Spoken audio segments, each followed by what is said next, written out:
Audrey Savard, bonjour. Bonjour. On est ici pour parler des journées couleurs. Parle-nous en fait de cet événement-là qui se tient une fois par mois au Collège Saint-Bernard ici. Oui, en fait, une fois par mois, les élèves peuvent s'habiller comme ils veulent, donc pas porter la tenue vestimentaire obligatoire.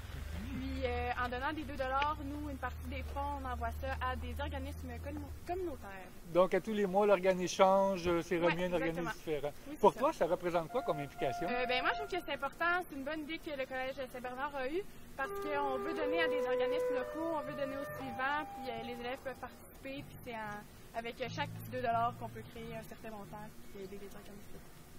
Mais en fait, ça nous touche de plusieurs façons. La première, c'est que quand un groupe d'étudiants font une journée couleur, l'avantage, c'est que la cause se fait parler d'elle. Donc, peu importe l'organisme qui est choisi, les causes sont toutes bonnes, en fait. Puis, quand on nous dit, on ramasse pour la prévention du suicide, ça fait en sorte que les gens entendent parler de la prévention du suicide. Les parents sont sensibilisés aussi que leurs jeunes s'habillent d'une certaine manière pour pouvoir ramasser des sous pour la cause.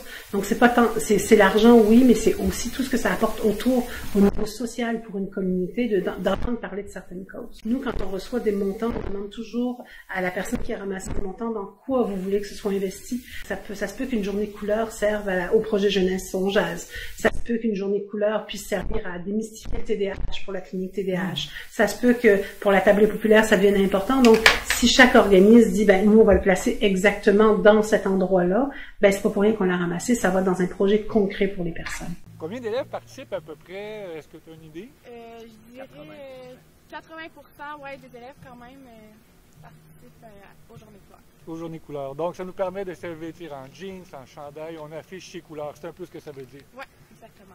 Excellent. Merci beaucoup. Ça fait plaisir. Merci à vous. Merci. Monsieur Arsenault, bonjour. Bonjour. Bonjour. En fait, on vient de questionner Audrey à savoir qu'est-ce que les journées couleurs et de quelle façon ça a été initié. De votre côté, on explique ça comment? Dans le fond, c'est une vieille tradition. Dans le fond, ça vient d'une dizaine d'années. L'idée que, dans le fond, dès que l'uniforme est arrivé au Collège Saint-Bernard, les jeunes avaient un besoin de s'identifier avec leur propre couleur, justement.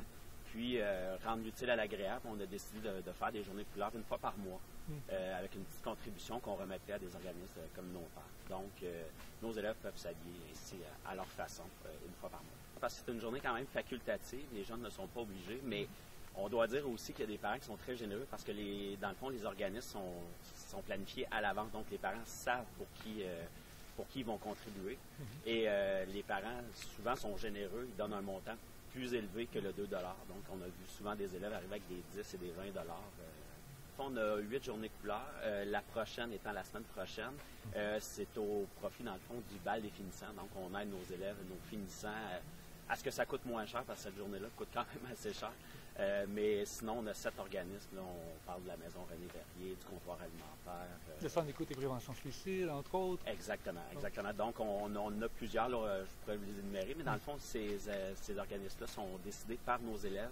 Donc, Audrey va faire partie de la sélection à la fin de l'année pour planifier la prochaine année. Donc, l'étudiant participe du début à la fin dans le processus. L'initiative a sa raison d'être, puis en même temps, comme on le disait, ça aide la communauté.